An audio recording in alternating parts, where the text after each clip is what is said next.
খাস করে দোয়া করবেন এবং আমি লুৎফুর রহমান গাজী সাহেবেরও অনুরোধ করুন, আপনার আরেকটা ছেলে আছে, এই ছেলেটা 3টা সন্তান রেখে গেছে, আমি অনুরোধ করুন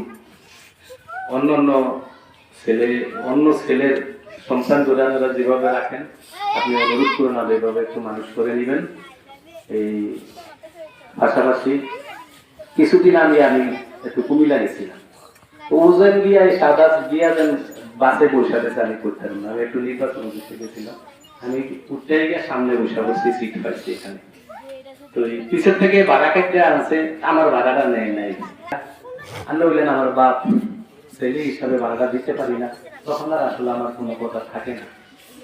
এই মনে হয় ওর সাথে আমার শেষ দেখা হয়েছে, আর কোনো কথাবার্তি হয় নাই। আমি অনুরোধ করুন